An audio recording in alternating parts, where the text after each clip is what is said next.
Good morning, everyone. This is Karen Hooley, and welcome to my new studio. You can see behind me, I'm partially set up. In front of me and around me, there's still some areas that are in huge need of being put together. I'm taking baby steps, getting things done. My husband's bringing boxes up every week. Or every day, I should say, not every week, every day, so that I can empty boxes and toss stuff. One of the things I've really realized in this move is that I need to toss. So I'm going to be tossing a lot of stuff. Anyway, I wanted to get started and welcome everybody. If you're joining me after this live, make sure you hit the subscribe button on YouTube or Rumble. I'm also posting this to Rumble. And you'll be notified when I have a new video or a new live going up on that channel. If you want to learn more about me, you can visit my website at KarenHooley.com, and you see that down here below. You can also follow me on Instagram at Karen. Ooh, something just fell. At Karen Hooley. I'm not sure what that was, but I'm not going to worry about it right now. Wow, okay. So follow me on Instagram. Now that we're kind of settled in, you'll see more from me on Instagram as well. For those of you who are interested in Rumble, you can join me on Rumble using this link to sign up. And then look for me at Karen Hooley Designs and subscribe to my channel there as well. And also just a reminder, there's just a couple more weeks before I start my online classes. And I have 3 classes going this month. Tunisian Basics, which is a 2-week class, an hour and a half each week. And then there's the Tunisian short row scarf. And lastly, I have the reversible shell shawl, or shell scarf, sorry guys, that I will also be doing. And in the next week, I'm going to be doing some little mini videos to give you kind of an idea of what each class will entail. So be watching for that. And so I hope everybody's doing well. It's been a couple weeks. I had a procedure last Tuesday, and I'm feeling really fine. So don't worry, I'm doing great. So I skipped last week because on Wednesday I was still feeling the effects of the anesthesia. I was napping a lot that day. So I apologize for not being around. I'm going to pop into the chat room, and Linda and Brett were here, but it looks like they popped out. I don't know if anybody else is here, but if you are, make sure to let me know in the chat that you're here. A lot to talk about today. I even have little post-it notes, 2 of them actually, to go through. So I want to make sure that I cover everything. Oh, I want to let you guys know too, I'm going to be starting some video next week, and I'll talk about what those videos will be. That'll be going live on YouTube and on Rumble as well. I'm going to tell you about them a little bit later, but I wanted you to be sure to know that besides the live, I'm going to have some videos coming. So I'm really excited about those. So first things first is my projects that I've been working on. You guys have seen this one before, but I finished it finally last night. This is a shawl, and oops, oh no, I didn't drop it. Okay, this shawl is finally finished. I had to rip it out a couple times because when I got to the decreasing portion from the center to the decreasing to one side, the counts were off, and I couldn't figure out what I was doing wrong. So I had to take a couple days and clear my mind of that, and then sit down on paper and draw it out. And once I drew it out, I was like, what did I do wrong? Why didn't I know this? So the shawl is done. I'll be blocking it later this week, I hope, if not first part of next week. But I got to write the pattern by the end of the week and get it to my tech editor. That shawl is for a new book coming in 2022. So that'll be the last time you guys see it until the book comes out. But I'll be starting a new a new project for that book, and it's going to be this lovely bright yarn. I think I showed this to you guys before from Obsession or Sock Obsession Yarns. It's their colorway Rush Hour, and it's really bright orange. And I'm going to have to figure out what my lighting needs to be in this new office. My windows are over here, and it's really making the color interesting on here. So I'm going to have to figure out my lighting for my lives. But in the meantime, this is the next project I'm going to be working on. I also have a super secret project that I'm going to be working on before I start that one. It shouldn't take me more than 2 or 3 days to do. I can't tell you about it yet. It's something you'll see in May. But other than that, that's the project that was finished. And then I finally, as I was unpacking my office, wanted to show you, I found my Bewitched cowl. Here you go. So there is the original Bewitched. I'm going to go all the way so you can see all the colors. It's a pretty long cowl. If you have purchased the pattern, you can see that there is a large picture or a long picture of it laying flat. But it's not a super long cowl, which is what I like. And in fact, you could take a repeat or 2 out if you wanted to make it a little tighter. What I like about this cowl is that if you want, and you want to cover your head a little, you can. And my hair is all, I just got a haircut yesterday, so I'm still getting used to it. She did a little different than I normally wear it. Oh, this side is what's tucked out. But yeah, there you go. So on a colder day, it's long enough to be able to wear around your head. So like a little wimple, I guess, is what I would call it. The Catholic school is coming out in me. The wimples were those white things that the nuns used to wear underneath their veils that covered their neck and their face. So I had one 4th grade teacher that used to wear one of those. So that's why I know the word still. But that's Bewitched. I will be doing a crochet along starting, I believe it's going to be February 15th. I might have to adjust that date. If you are subscribed to my newsletter, you will get the information first on when and where this crochet along is going to happen. I've decided this one is not, since it's not a mystery crochet along, I'm not going to do a major prizes at the end of this crochet along. This is more of a let's work together on a project. I will do some random, maybe some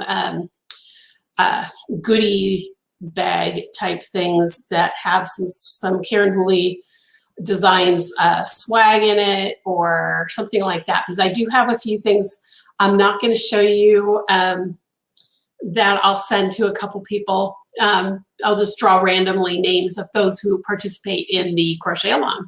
So the other thing is it'll be a 4-week crochet along. It shouldn't take you all 4 weeks if you do it, work a little bit every day on it. It's literally a 3-row repeat for the pattern. Each color is a 3-row repeat, and you change color as every 3 rows. So it really should go fast, but I'm giving you a month because I know life gets in the way. And the way this crochet along is going to work is we're going to use Zoom this time. And I'm thinking about setting up a what is called a Mighty Network.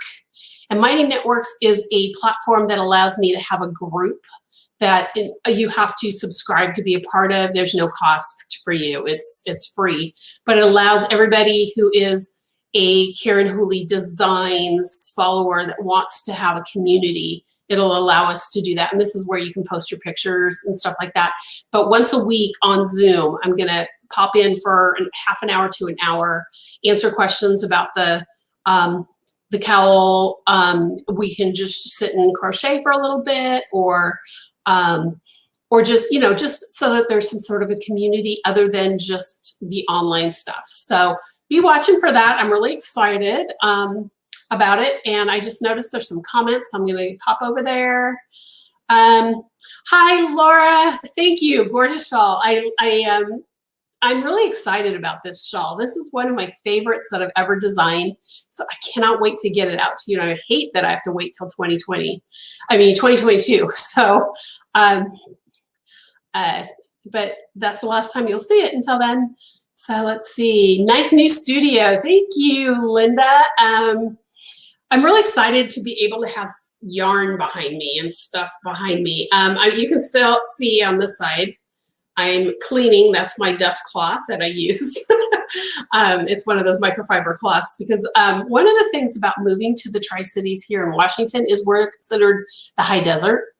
And when the wind blows, there is so much dust. I can't even tell you.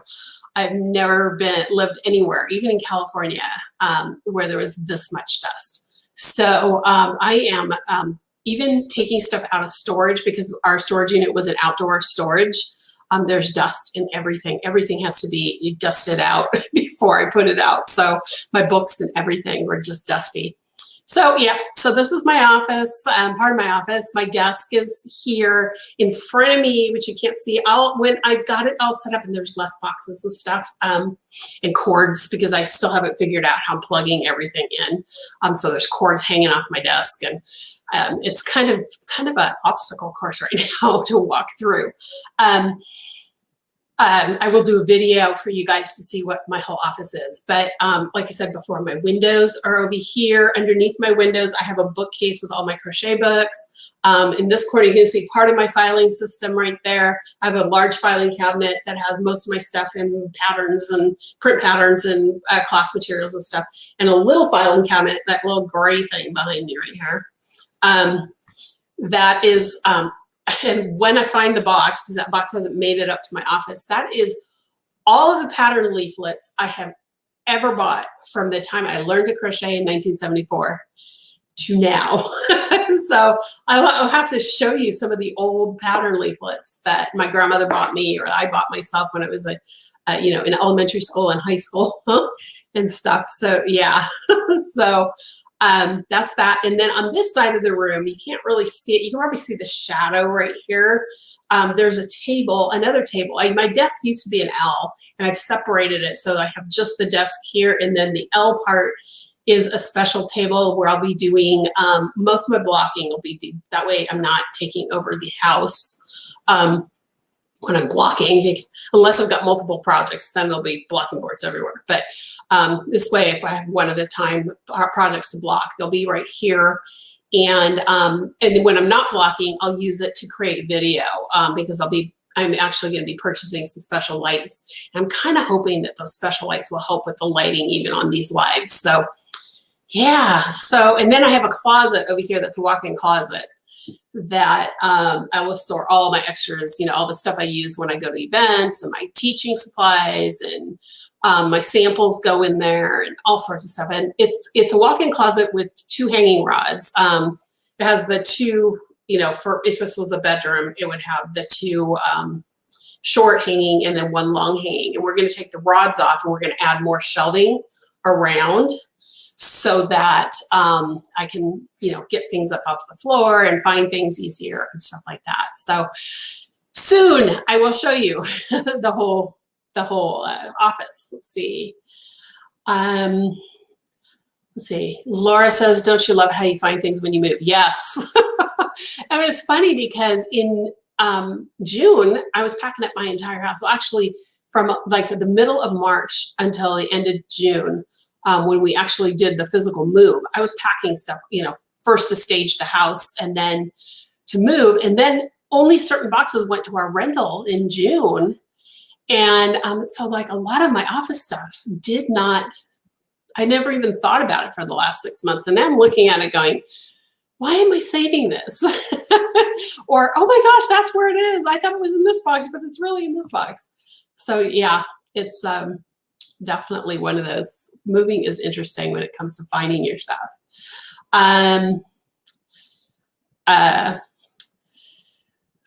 Let's see. Linda says it's a beautiful cowl. You mean a wimple? Yep. My nuns used to wear them. Wear full habit. Yep.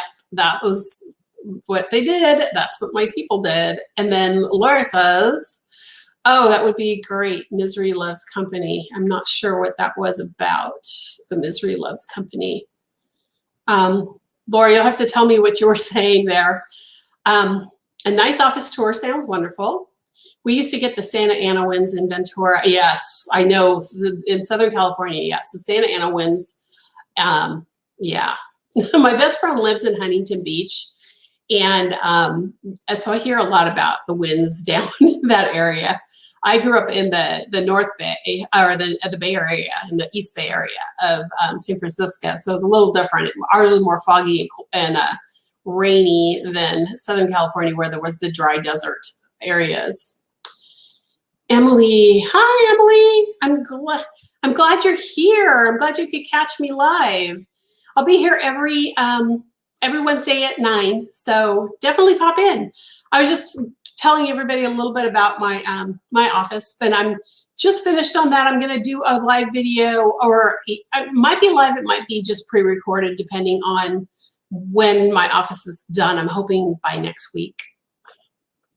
I'm kind of at my husband's whim of bringing boxes up, so I'm hoping by next week.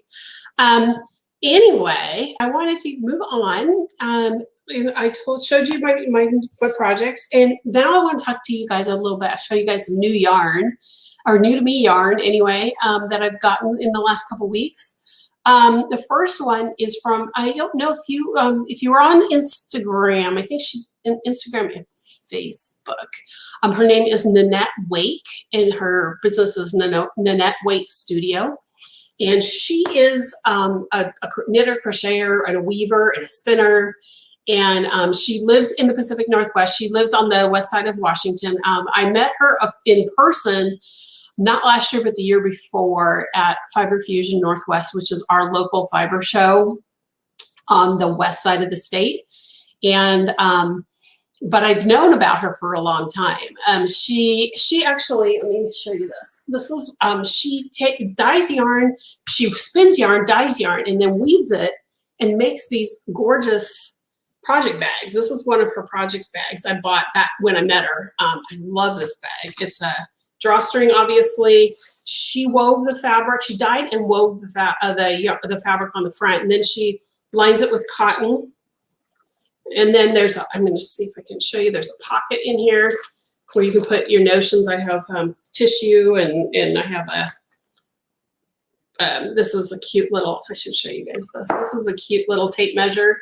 And this is what I use mostly when I'm crocheting shawls or socks.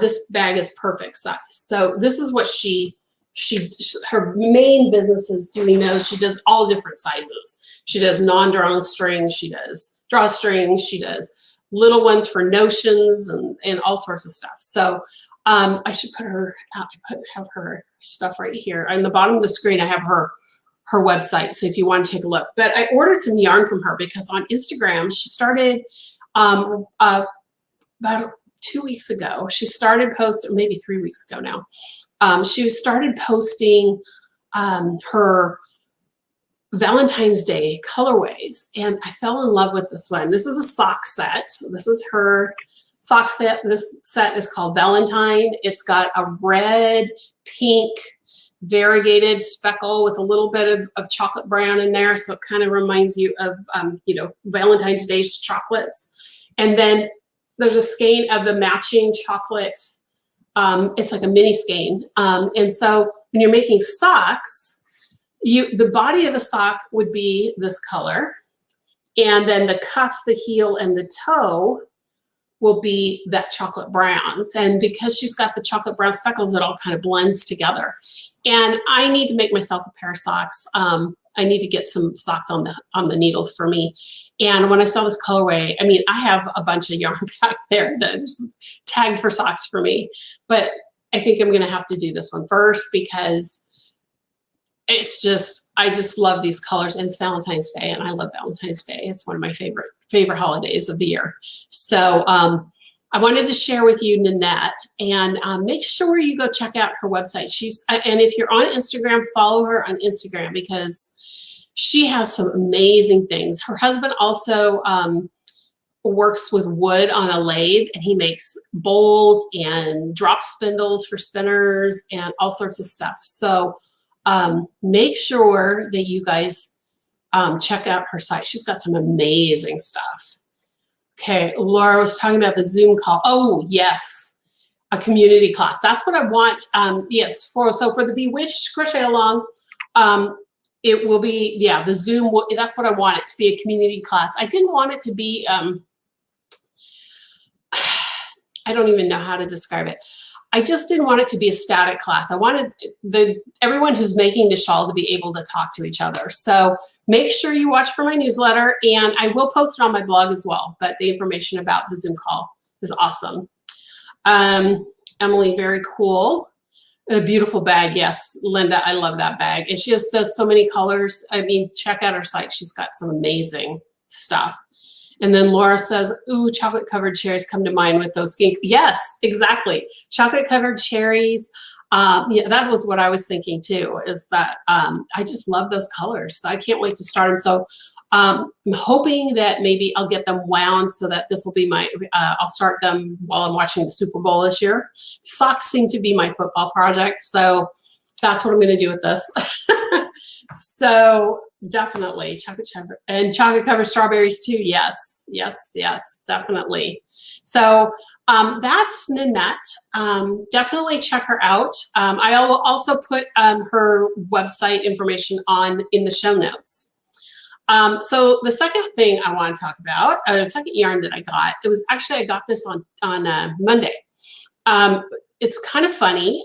Last week I got an email from a shop that actually is a local shop.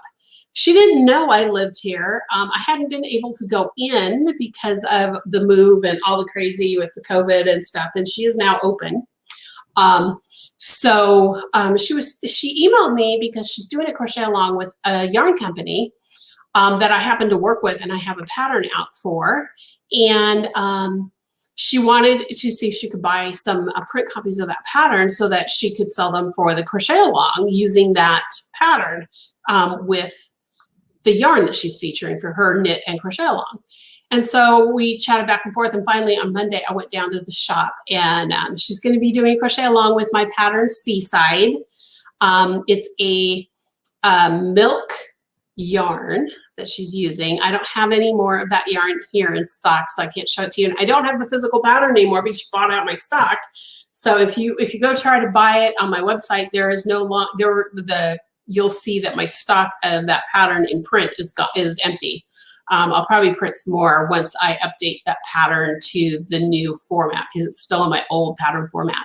But it's a beautiful, if you go to my website, it's called Seaside, and it's a blue shawl, and it's made with milk fiber. It's gorgeous. It's shiny. It's almost like in the shine of like silk and bamboo yarns. It's beautiful. It's a beautiful yarn.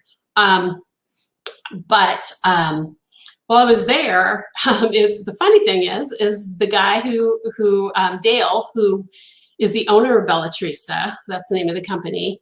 He also, when he and I were working together on that pattern a couple of years ago, he was living on the west side of the state like I was, about an hour away from me.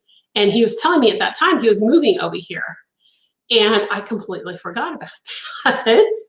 And so when I was at the shop on Monday, yes, it was Monday, he came in to drop off an order for her. And so I finally got to meet him in person. And so we had to have a laugh that we've known each other for a couple of years, but we've never met each other in person. So that was really cool to see the new colors he had and the different things that he's starting to feature. And he is putting together his own, he used to be wholesale, pretty much wholesale only, and he's getting ready to put up a retail site. So you guys go to his website. It's bellatrisayarn.com. All of his yarns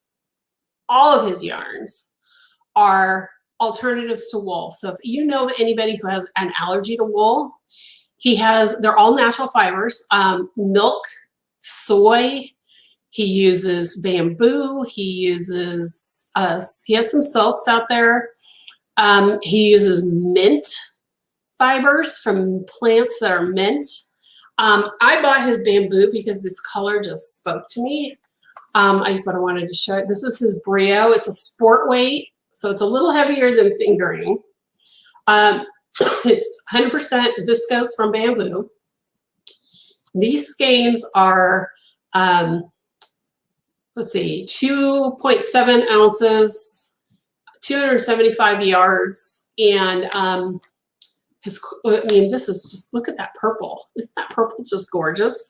And it's not even, you're getting kind of a watered down color. It's a little more vibrant than what you're seeing on the screen, but it's gorgeous. But Bewitched he's really starting to want to work with retail customers. So be watching his site, sign up for his newsletter. Tell him I sent you. If you're interested in doing the crochet along with the shop, I don't know if she's doing anything virtually like Zoom or anything, but I do know that she will sell kits, you know, for people who will want to do that shawl with the pattern. So she's doing both print patterns and digital download codes. So if you're interested, the name of the shop is Sheep's Clothing, which I just absolutely love. And she's in Kennewick, Washington. I should probably put that in the comments because I don't have a banner for that. Sheep Clothing in Kennewick, Washington. Okay. I don't have a website. I think it's a naughty fiber, oh wait, I do have her website. Hang on. It's not the same as her business. The shop's been around for 29 years, I think she said. It's a naughtyhabit.com. That's what it is. www.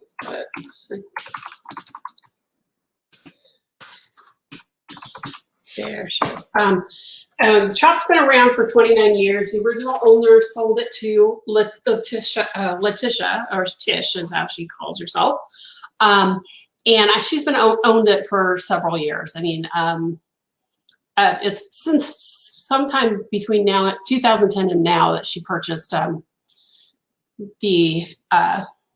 there you go. Yep, a naughty habit. And so she so she's got this huge floor space with tons of yarn. She carries all the major brands, and then she tries to rotate through all the different hand dyers. So if you're looking for something in a mail order, I can honestly recommend that shop just because she's got so much stuff. And if she doesn't have it in stock, she will order it, and if the company will drop ship for it, it'll come directly from the yarn company if you order through her. So if you're interested in doing Seaside, I don't have a picture of it right now, and I don't have the shawl because it's in the garage right now.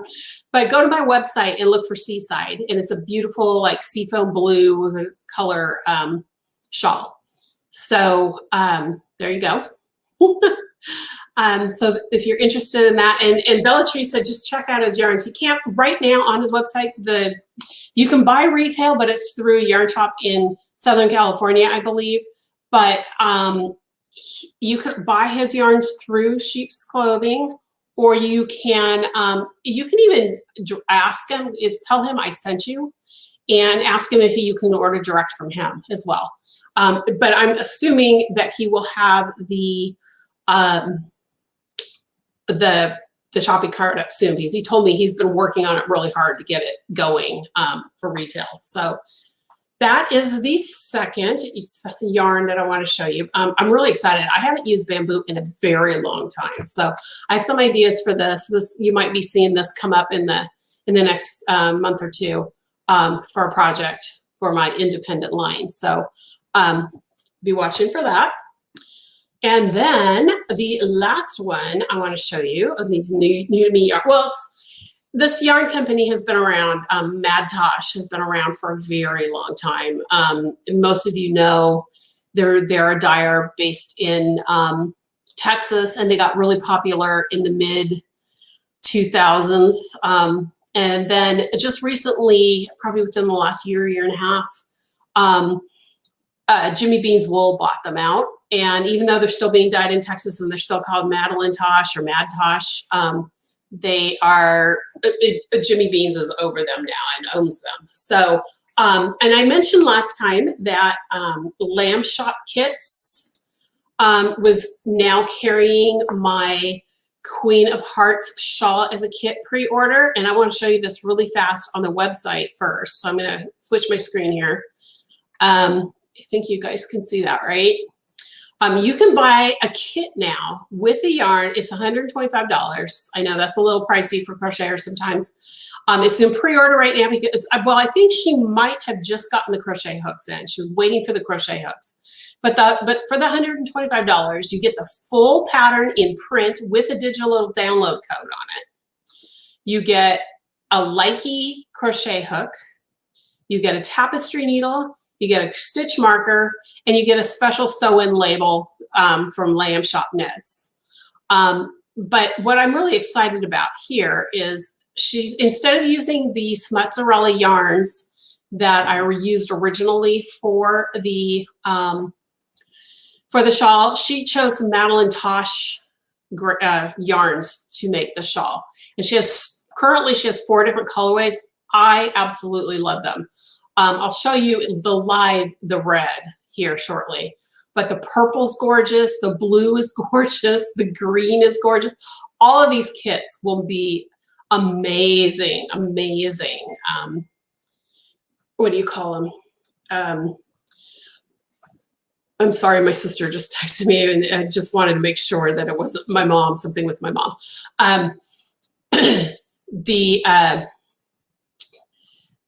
The shawl will be gorgeous in any of these kits, and you could change up the colors to make the gradient any way you want. You could start like with the red. You could start with the dark red first instead of the gray like I did. Or with the blue even, you could go from the light blue to the kind of the, I'm going to call that kind of a goldy light tan color, and then you could use the variegated. You know, you don't have to use them in the order that she's showing them here. I just think that this shawl is going to be amazing. So I wanted to show you that because I'm going to go back to me now. Actually, yes, I'm going to go back to me here. There we go. The website to order those kits is on the screen right now, but I wanted to show you the yarn for the kits from Mad Tosh.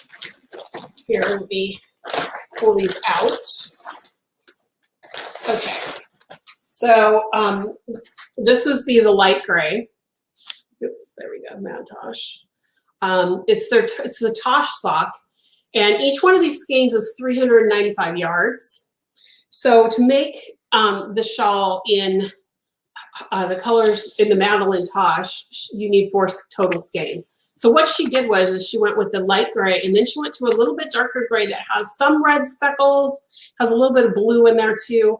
But then it really doesn't have as much red. And then we go to a different color. So we start with smokestack, then we go to asphalt, then we go to second asphalt. Oh, I guess 2 asphalts is what she's done. So this one has a little more red. So if I were to do this shawl right the way I did it in the other one, I would start with this skein, then I would use this asphalt that doesn't have as much red. Then I use the asphalt that does have a little more red. And then we finally go to the Blood Runs Cold, which is the darker red. So if I can hold these up properly.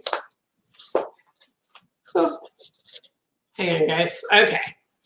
This is the order I would use them in. So this is the shawl, the way I would do the shawl. Now, I want to tell you, I was telling you earlier, I'm going to start doing some video. One of the things of working with Lamb Shop Kits is that she would like me to do some video on the kits that she's selling for me. So what I'm going to be doing is I'm going to be winding these up probably this week. And next week, I'm going to start making some static videos. They won't be live videos. I'll film them, pre-film them, and edit them, and then put them up on YouTube and Rumble. And they will be basic videos how to start the shawl, and then when I get to a color change, I'll do a video on how to change the color in the middle of this shawl. And then when I get to, because the first part of the shawl is 1 stitch pattern, and then when I won't be showing you the entire shawl, just so you guys know. Because I'm selling the pattern, it makes no sense to show everybody for free how to make the entire shawl. I'm not going to do that. I'm going to give you the high points of things, And then when I get to certain areas, so when I finish, if you look at the shawl itself, when I get down to the red, the bright red, that changes from the first stitch pattern into a filet crochet. And I'll explain a little bit about the filet crochet chart, maybe do one row of the chart because there's some shifting that goes on to make sure the hearts sit properly. And then I'll do a little mini video at the end showing you how to do the edging because I've had a lot of people ask that question. And I've decided I really need to make a video on how that edging works. And then if you notice in the pattern, if you have the pattern already, I do have a website link in there, but there's nothing there right now. And that was for the edging. I did that on purpose for the edging. And then I knew this kit was coming up. So I didn't do the edging video yet. So all of these videos that will link for the edging all of these videos that are for this pattern will be on that page on my website. That's in the pattern. So you'll have access to all of that. So that's something new that's coming up. And if you're interested, definitely check out Lamb Shop Kits. That's the website there on the screen. I know $125 is a lot for some crocheters, but you're getting hand-dyed yarn, you're getting all the stuff to make the kit plus the patterns. So I wanted to let you know that's going on there. Let's see, Laura Shelton, that green pops as much as the red does. It really does, doesn't it? That green was gorgeous. Hi, Dawn. I'm so glad you were able to pop in. That's awesome that you were able to pop in. I know that you're in the middle of your workday, so I'm glad you're here. You were one of my testers for Queen of Hearts, and I was just talking about the new kits that Queen of Hearts has using Mad Tosh yarns. And if you want to check them out, the kits are on the website there, on my screen, and I'll also put it in the show notes. So. Anybody have any questions for me on all that stuff? I know that was a lot of information. Let's see. Laura Shelton says, new to double pointed needles. I'm having issues maintaining tension or tips or tricks. I just found continental knitting, still a beginner. Laura, let me get back to the knitting question a little bit. Remind me if I don't say anything before I sign off. But yeah, I can answer that question for you. Emily says she loves the purple. I do too. I really, really love that purple. Yeah, the colors. And Dawn, I'm just going to put that screen back up for you so you can see the colorways here that they're doing for the kits. So just so that you know what people are talking about.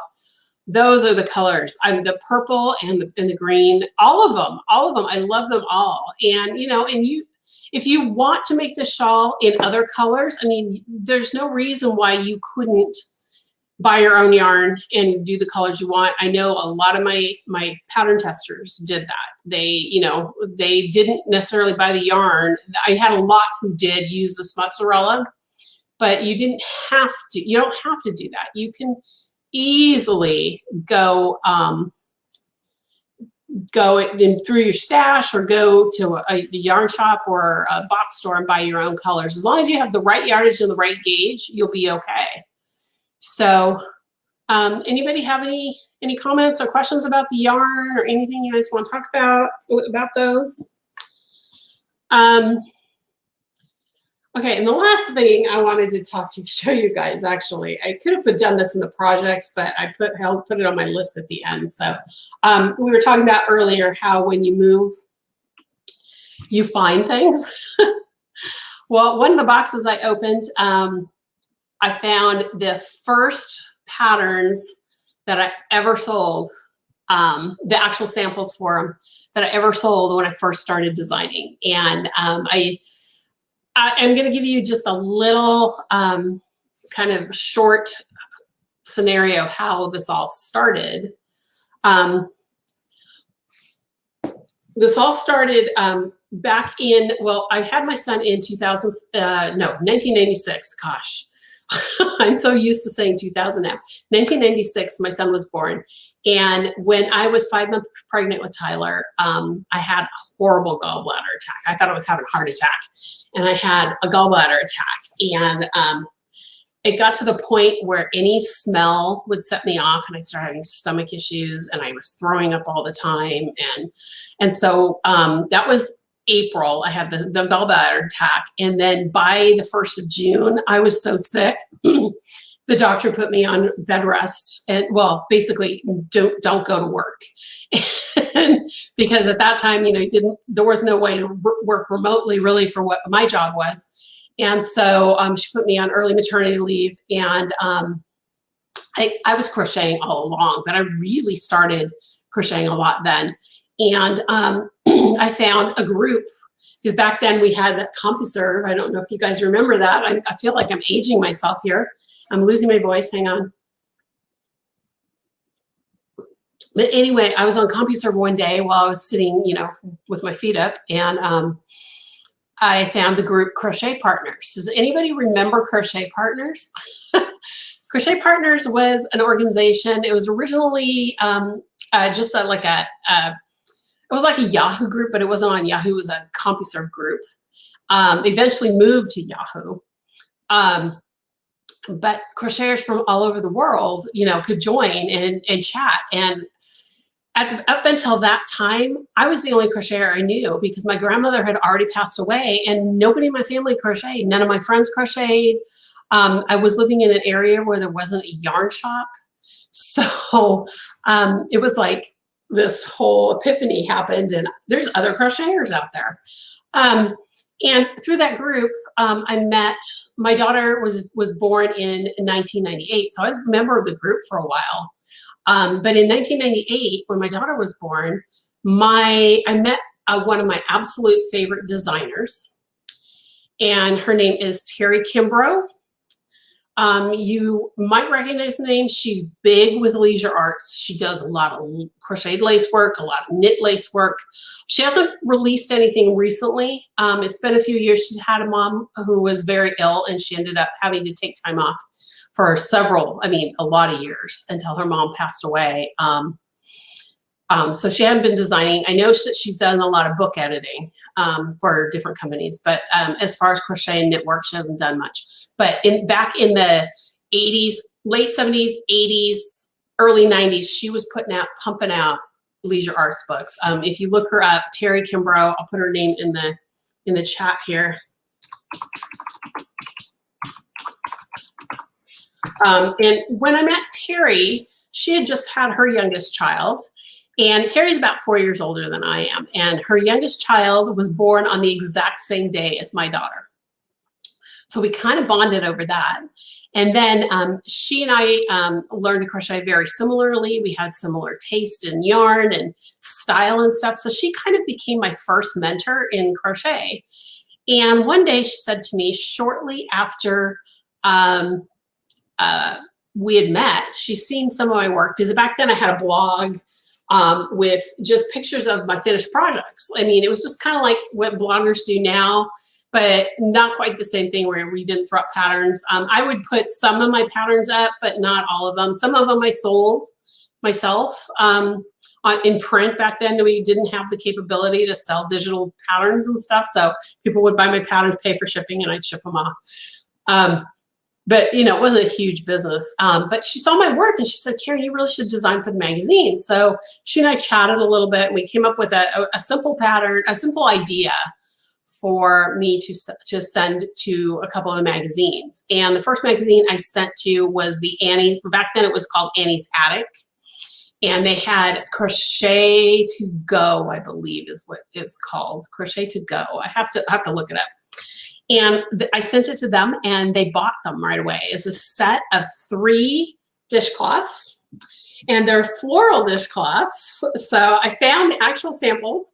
So here is the first one. This one is a daffodil, and it's kind of a hexagon shape. It starts with the circular flower, and then you work out. So that's the first one. And this one is the petunia, which is a circular dishcloth. I can't believe how I still have these.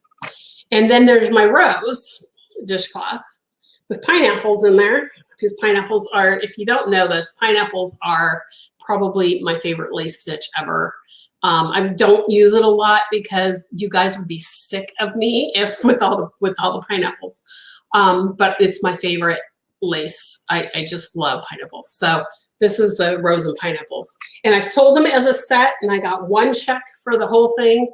And they were published in Annie's Crochet to Go. I believe that's the magazine. They had 3 little tiny magazines, and I haven't found the box with all of my magazine patterns. Otherwise, I would have showed you the book. But it was published in January 2020. I sold them in December of 1998. So that tells you it's the system, how long it took from selling the patterns to getting them published was huge. It was what almost 2 years. Or was more than 2 years actually, because 1998, 99, oh, I guess a year and a half, roughly, a year and a half. But yeah, these are, I would rather use them for a doily too, but they're made with the sugar and cream cotton. So they're really bulky doilies. So, but yeah, that's basically what the idea was, is to make floral doilies that you could use as dishcloths. So I just thought I'd show you guys those, because I mean, if you even think about wanting to be a designer and want to be published in a magazine, even the most simplest idea of a pattern, you never know what a magazine is going to do. I was shocked. The very first magazine that I sent them to bought the rights to the patterns. So unfortunately, the book, they're out of print, and I don't know what Annie's has done with those patterns. But if you're interested in them, the best thing to do would be to contact Annie's and see if they would be willing to sell you the pattern if you're interested in them at all.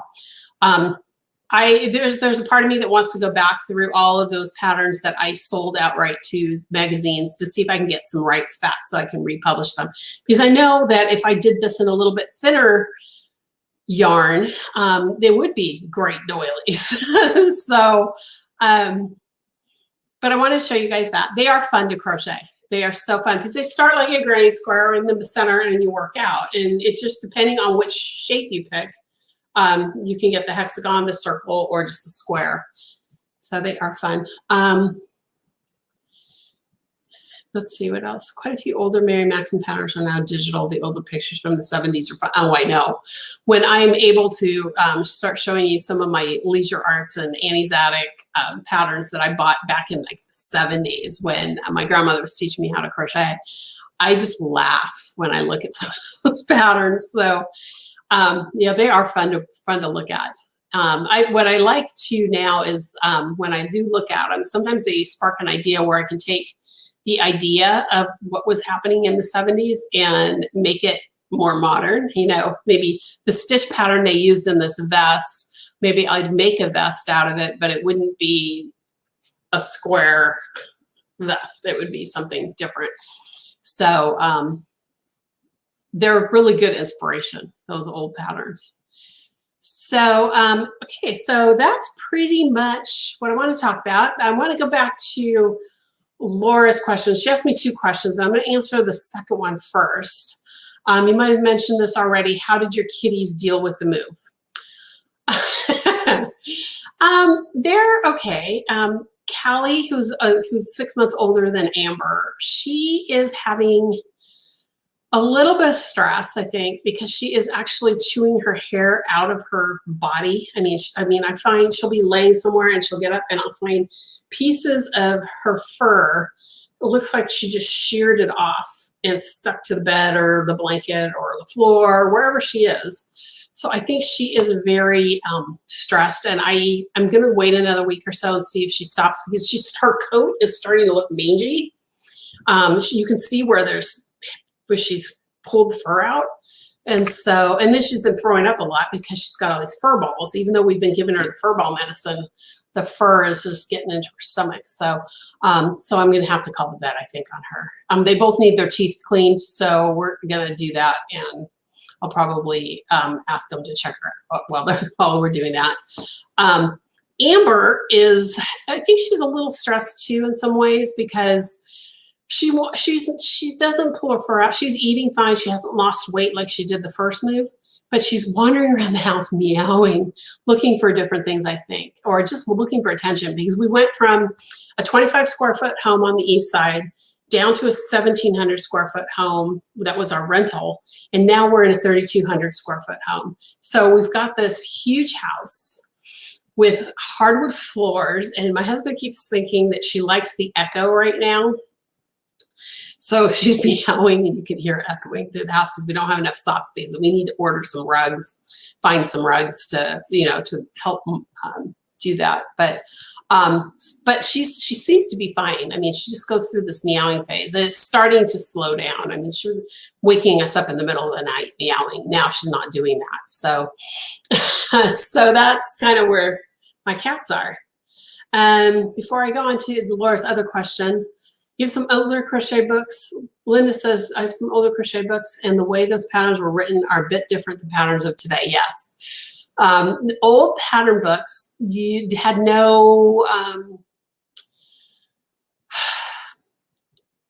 guidelines, I guess, standards on how things were written. So it's kind of like my local yarn shop, the gal I just met on Monday, said is that even the bloggers who put their free patterns up, they just kind of write it however the designer crocheted their pattern.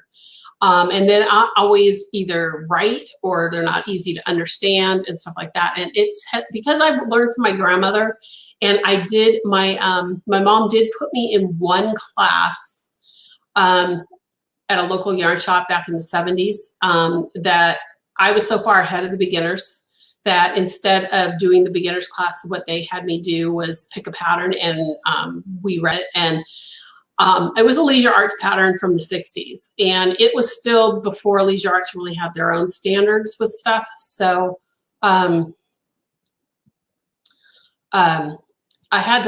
think because I had to learn to read patterns myself and figuring them out, it wasn't until I joined Crochet Partners that I could ask questions really about why it's written this way. What does this mean? I kind of figured it out myself, but it's really nice now that magazines, even though there's some things that are still different from publisher to publisher or from designer to designer, there is a standard that we use, you know, the way the pattern's laid out. We may use different abbreviations, but they're close enough that everybody kind of knows what they're talking about. The stitch diagrams, we use the same symbols. So if worse comes to worse and you know how to read a stitch diagram, it's universal, that kind of thing. So yeah, it's very different sometimes. Okay, so Emily, or Laura's question, Emily asked about that. Okay, so Laura asked about the double pointed needles. Okay. Maintaining tension with double pointed needles is a pain in the rear end, no matter how, at least for me, when I first started knitting socks, I was using double points and I struggled so bad with it. I would get ladders going up the socks where the two needles, you know, you have one needle this way, one needle this way, and this needle in between those two, it'd be loose and I'd have these ladders going up. Is that the kind of thing you're talking about, Laura? With being, and I am a continental knitter, so I hold my yarn in the same hand that I do that I crochet with. The only tip that helped me with that, with using double points, is that when you're going to the new needle, the first two stitches you knit off that new needle, pull them super tight, and that will help with the tension in between the needles. But even with that, I hated double points because I would lose a double point as I'm knitting, because usually you're either in a square or a triangle of either 3 needles or 4 needles, depending on how you learned how to use double points. And I switched to Magic Loop, which is using one 40-inch long cable needle. And you only have the 2 needles. They're always connected to your sock. When I start my socks, I'll definitely bring them on and show you what I do with Magic Loop. But honestly, anybody who's trying to do magic loop or trying to use double points, I'll tell you, learn magic loop. There's a lot of video, a lot of stuff online about magic loop, but I highly recommend getting the original magic loop book, which I don't have yet. It hasn't made its way here yet. The original magic loop book was published by Fiber Trends. Yes. Fiber Trends.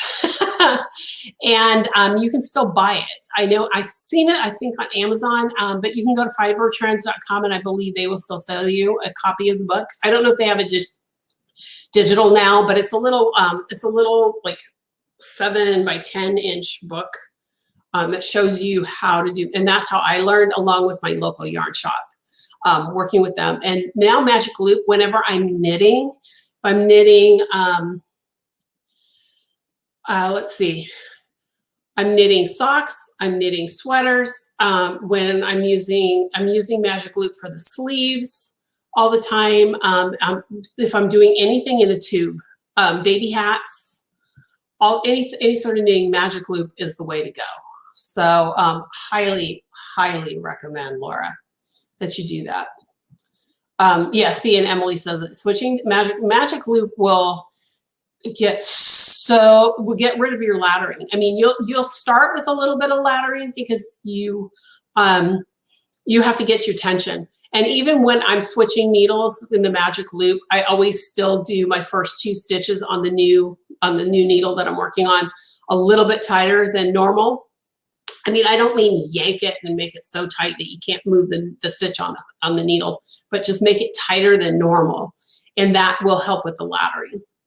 But you learn from YouTube. Yeah, YouTube has tons of videos. But I really love, I mean, because a lot of people have trouble with video and having to stop and start and that kind of thing.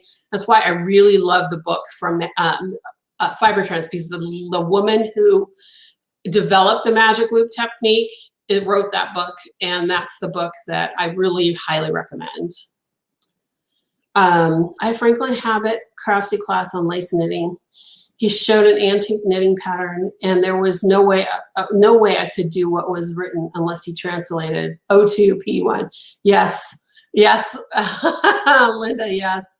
When I learned how to knit socks, I was using my grandmother's knitting pattern, and I had to go on to Ravelry at the time and ask in the knitting forums, what does this mean? I have no idea what this means. And that's how I figured out my grandmother's socks. Yes, I use magic loop to finish off hats too. I do baby hats. What do I have here? I have them here on my desk. I don't think I have them on my desk anymore.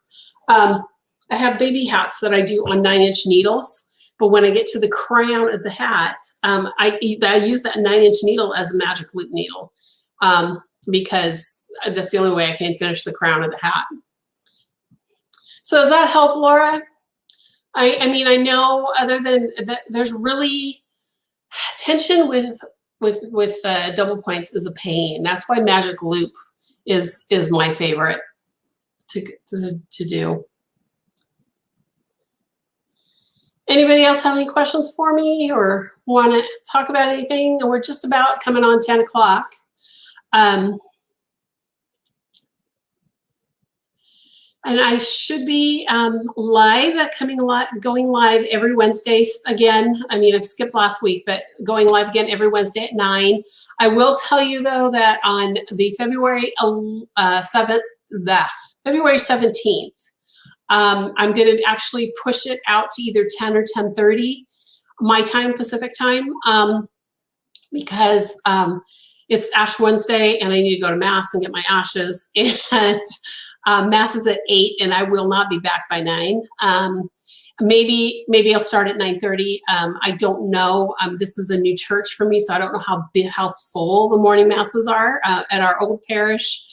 Morning mass, hardly anybody went, so I could be in and out in 40 minutes. But here I have no idea. So I'm guessing around 10, but it could be pushed as late as 10:30, just so you guys know. But that's not next week. Next week I'll be here at 9. And I hope that you guys are having a great week. Let's see. I actually did. I just have to jump in the deep end and do it. Yeah. You know, and that's exactly how I felt, Laura, when I went to Magic Loop. I was terrified. I bought the book and I started learning it. And then I started learning it about the same time I went to work for my local yarn shop. And so I had, when I was, you know, in between customers and we had a little downtime, I'd have someone in the shop work with me on it. And I literally, once you do it, it's like, why didn't I do this all my life? And definitely, yeah, if you can find the book, I highly recommend the book. Use YouTube as well. You just have to be careful on YouTube because there are some people who will twist their stitches or do things. So make sure you're going to a reputable place. I mean, Barocca has great videos. Annie's has great videos. You know, go to a company. I wouldn't go to necessarily a blogger or just a craft person. I would go to a company on YouTube to find out, or someone like me. I'm not going to do a video on Magic Loop because I'm focused on crochet, but that is something, you know, that is someone like me who's been in the industry for a long time, you could trust on doing those. That's my caveat about using YouTube videos is go to someone you can trust. Because I know a lot of crochet videos out there. I look at them and I go, why are you teaching them bad habits? These are such bad habits. So there you go. Oh, great. I'm glad you were able to be here, Emily. You're so welcome. I'm glad you were able to join us. I love it when people start joining me on these. I know that it changes from week to week how many people are here. So I appreciate it when everybody can be here. You have a checkup with a new doc that day, so I don't know when I'll get back. Okay. Oh, you're talking about on Ash Wednesday, Linda? Okay. That's fine. No worries. Anyway, I'm going to go ahead and sign off. If you guys have any questions, you know you can always go to my website and contact me there. I'm going to put that on the screen. There's my website. If you're following me and watching this later, make sure you hit the subscribe button here on YouTube or on Rumble. Because I will be posting this on Rumble, and as soon as Rumble allows me to live stream there, I will do live streaming on both channels. If you can also follow me on Instagram, make sure you do that because there's my day-to-day stuff is happening on Instagram, and I'm at Karen Hooley, and make sure there's no spaces here. Make sure you only see Karen Hooley because the one that has a space between it is my personal account. I very rarely post there. You can also follow me on Rumble if you're not on YouTube. If you're watching this on YouTube, this is my Rumble information to sign up. And then you can find me, Kay Hooley or Karen Hooley Designs is where all of my crochet videos will be. There's a channel called Karen Hooley Designs. And also, if you need anything, you guys know I am always available. So make sure you go to my website and, you know, contact me if there's a question. So I think that's it for this week. I hope you had a great time with me, and I hope you have a great rest of your week. I'll see you on Wednesday. And and before I go, just a reminder, on Friday, newsletter subscribers will get the information about my crochet along for the Bewitched Cowl. Here's the Bewitched Cowl again. And when and after the newsletter goes out, I'll have it on my blog as well. So if you're not a subscriber, some of the information will be on my blog. It is going to be a Zoom group. So hope you'll join us and I can actually see your faces and talk to you physically for a few minutes every week. So I will talk to you guys later. Have a great rest of your week and see you next Wednesday. Bye, everybody.